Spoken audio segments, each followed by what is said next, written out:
Neil Channing's with me to discuss this week's Talking Points. We will start, Neil, with Pheonix Thoroughbreds, who have been suspended, albeit temporarily at the moment, by the British Horse Racing Authority from entering horses. Quite clear to make that they've not been banned from British racing. Yes. They have had their capacity to enter horses suspended. It's all a bit funny, isn't it, really? I mean, they announced, well, it feels like a while ago, it must have been 3 weeks ago, that they weren't going to have any more runners in the UK. And although they didn't put a specific date on that. And then 2 days later, they had like 5 or something like that.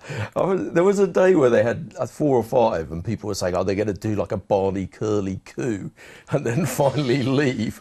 But I find the whole thing a bit odd. I mean, they haven't been convicted. The guy hasn't been convicted of anything. There is some kind of Ponzi scheme going on. He's not necessarily been involved in it. We don't really know that. Nobody's been convicted of that. He's possibly been involved in the money laundering, but these are allegations. These are all allegations, and nobody's been convicted of anything. Be quite clear on it. These are allegations in an American courtroom. No, absolutely. I mean, the idea that, I don't know, the idea that you can ban people because they might be a bit dodgy. I mean, aren't we struggling for owners already? I mean, you could put a line through most owners of horses if you had to ban everyone that was slightly dodgy.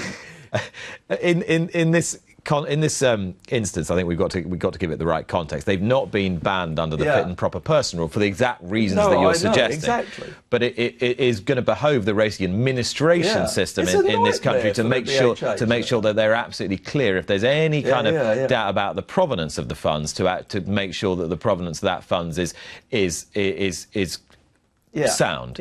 So therefore, but if they find that the provenance of the funds is sound, then presumably they have to give them the licence back to carry on running horses. So I wouldn't be at all surprised, and indeed Pheonix Thoroughbreds have told this programme the same thing, that they'd be running horses again before too long, and we'll be back into the same debate.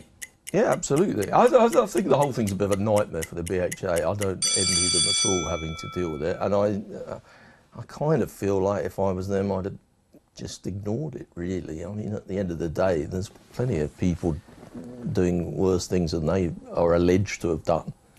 I'm guaranteeing you're the only person who sat in that chair who would have answered that question in that way, but much more entertaining because of it. Doncaster, this was a sad state of affairs for Doncaster, and they lost £250,000 at least in the process. You know what happened now. They went ahead with the government pilot scheme crowd trial on Wednesday, and then the Public Health Director of Doncaster, the Director of Public Health England in Doncaster, pulled the trials for Thursday, Friday and Saturday, meaning behind closed doors again. Now, happily, Warwick will go ahead, and Newmarket's Cambridgeshire meeting will go ahead with the support. I mean, how can local government or a local health official essentially undermine national government like this? It's just not right. I'm finding the whole story quite strange, because presumably if you are a local health official, the worst thing that can happen is for a major incident to happen on your watch. And the easiest way for that not to happen is if you never let any big events happen in your area. Exactly. So once you've established that as a precedent, it's impossible for any sport or anything with a big crowd to ever happen again during the pandemic, because a local government official will always say, well, I'd rather have a quiet life. Can we not have that concert or, outdoor theatre or whatever it is, any event that's going to bring a big crowd? Surely if you're a local government official who's responsible for health, you're just going to say, well, no, if I've got the power to stop it, I might as well stop it. So, yeah, that's kind of not good, is it? I noticed you on the pod, you were saying on the very popular Nick Luck Daily podcast. Well done. That it was a big political decision. But the politics of it is not really left-right, is it? It's kind of, the council in Doncaster is a Labour council, but, the government are in a kind of mixed messaging situation as usual, in that, 1 minute there's having trials for big sporting events, the next minute you can't meet up with more than 5 people. So yeah, I don't. The whole thing's a mess. But isn't this the government's failure to communicate properly and accurately with local officials and local members of parliament? Yeah, but then you feel that if the national government had actually underlined their policy in a clear way to the local officials, then the local officials would not have been seeking to undermine Doncaster's bid to do something that the government was supporting, notwithstanding. No, I do agree with that. But then on the other hand, if the local officials have got the power to just say we'd rather not have the hassle, well, they're probably going to say that, aren't they? Just keep talking, because we'll just move straight into the rule of 6, which, of course, is the new government measure. Well, I was thinking this morning when you told me about 3 minutes before we started what the talking points were going to be. I was saying, what the hell am I going to say about the rule of 6? But actually, I did see a couple of things in the paper this week that were interesting. Newton Abbott. So we've seen Brian Masterson do a couple of heartfelt interviews. I love Pat Masterson. Sorry, Brian Masterson was an old friend of mine who just stuck in my head. Pat Masterson. And they were great interviews, and he very much espoused the difficulties with running a small independent course and how, you know, they're suffering with corona. And I feel for him. But I see they're doing some kind of food fair, and I'm not criticising them for doing that. That seems like a really good thing to do, and it's outdoors, and I'm sure they've got procedures in place and whatever. I mean, and other racecourses have had similar events. Newbury today have a thing where you can sit in one of those huge, large comical deck chair things, and watch the sport on the big screen, and people will bring you drinks. That's happening at Newbury today.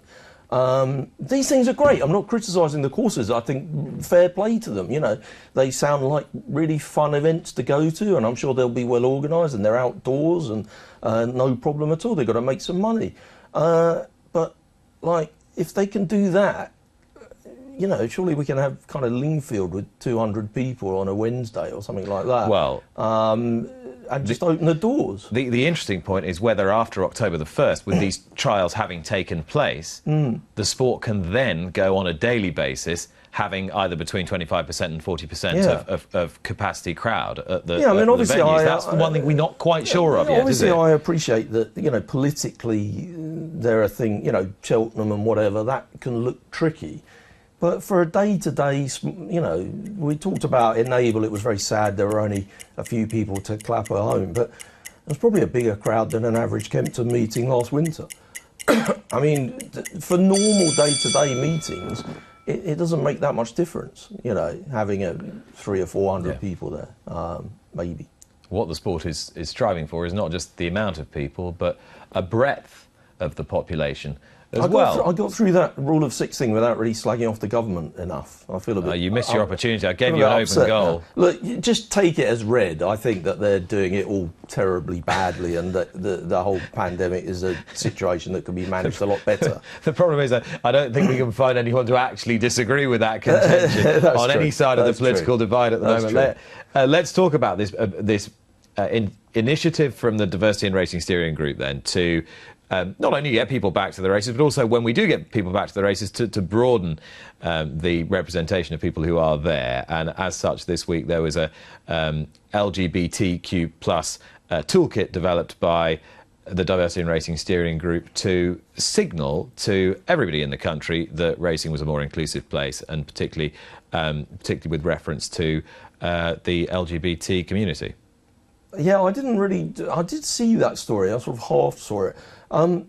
It's funny though, because like there aren't that many people that I can think of as you know, that have come out in racing compared with some sports. I mean, a few. I suppose there are a few fairly high-profile. Claire Balding, maybe.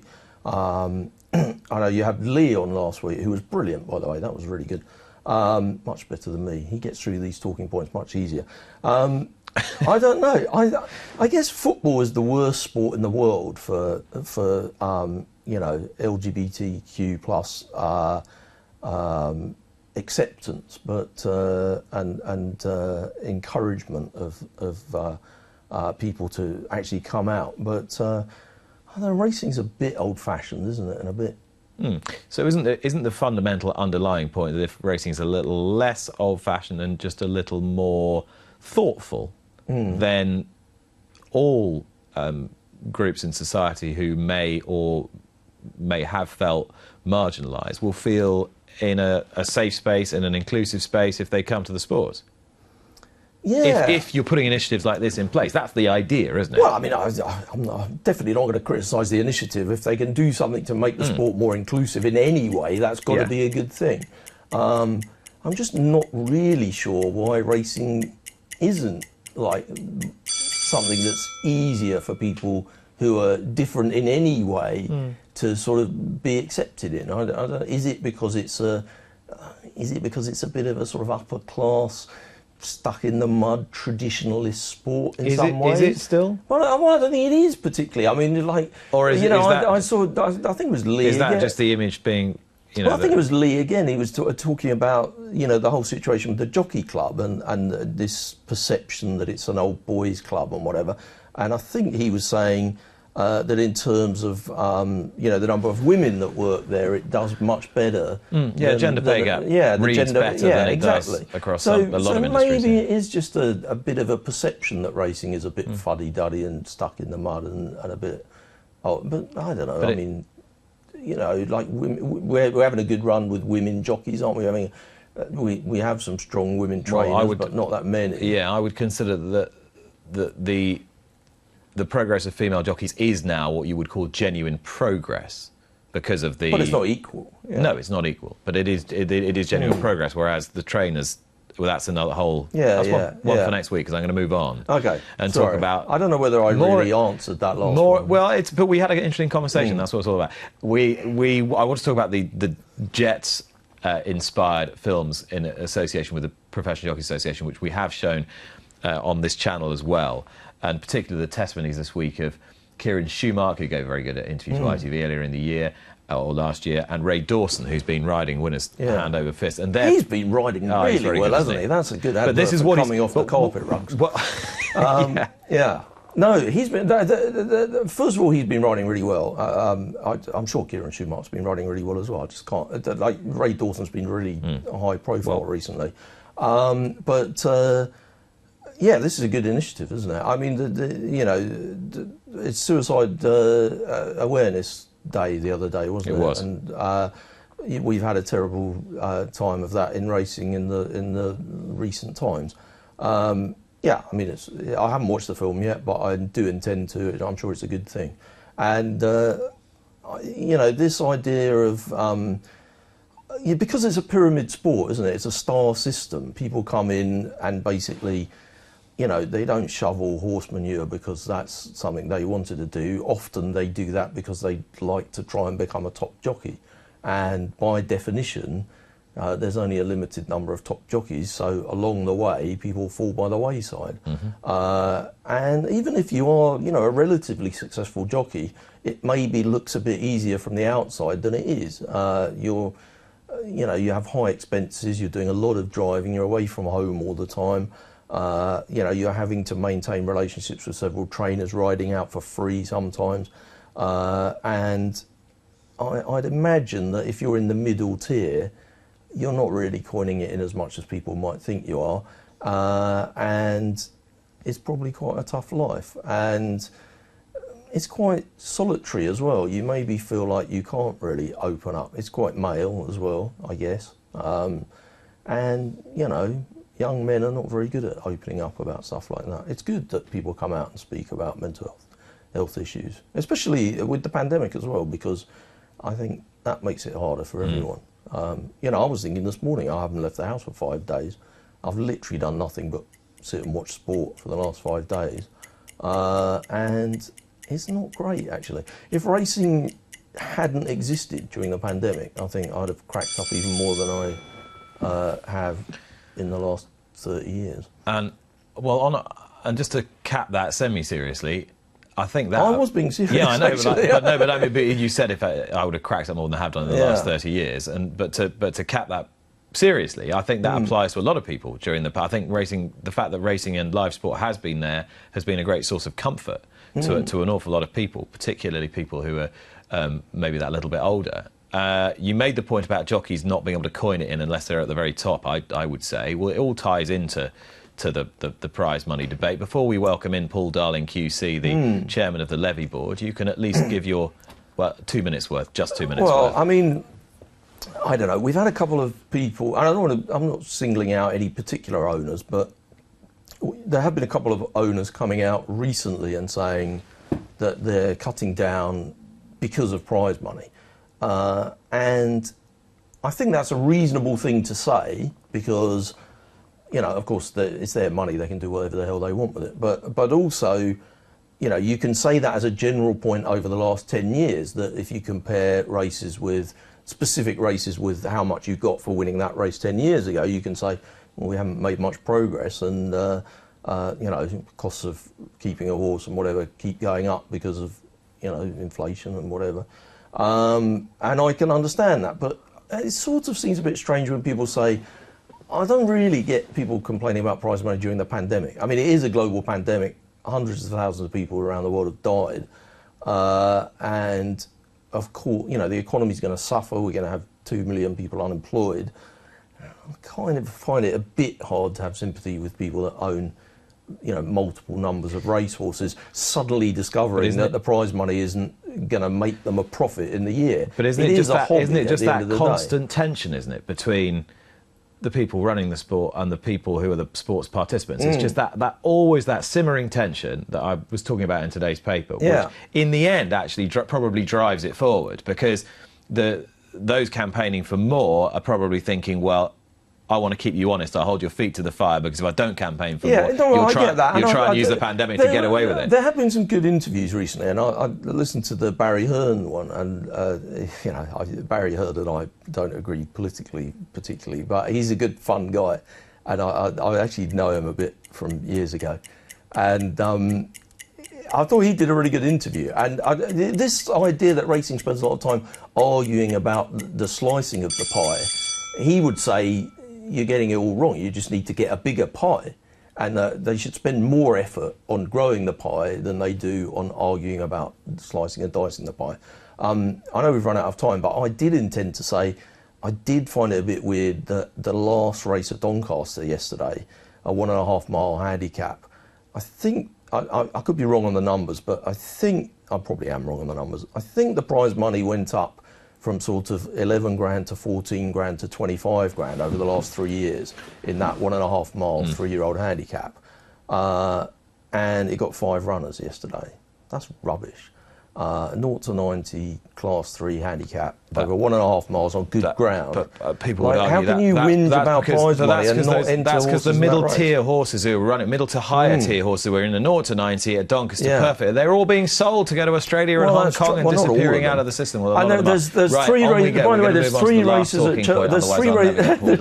Let me quickly say there's 3 races. No, you can keep going, because it's related to the next point, which is split screens and all the racing yesterday. Well, most of the racing apart from Ireland and Musselburgh, which was here, most of the racing was on Sky. You get other Saturdays where all the racing's here, there's nothing on Sky, so you get a split screen situation. And people moan about split screens. What does it do from you wanted to talk about this? Well, I mean, what it does so I don't get sacked. What it does from a prize money point of view is it cuts down turnover. You know, if you're busy watching an interesting race at Fontwell, and some people might say, well, what the hell are we doing that for? It's the flat season. But, you know, we are in this kind of transitionary period between the 2 seasons, and summer jumping's quite an established thing, if we still call it the summer.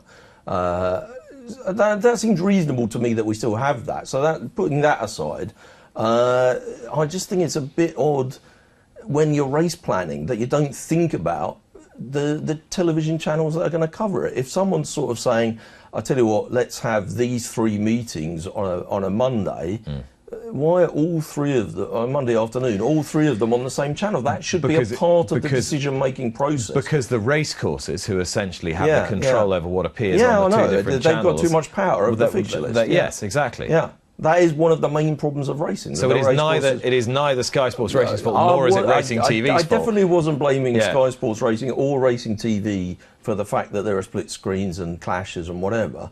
But there could be a bit more race course cooperation. As a whole, could bang their heads together and say, if we want to get prize money up, we need turnover on gambling to go up. We need stuff to, work better in tandem.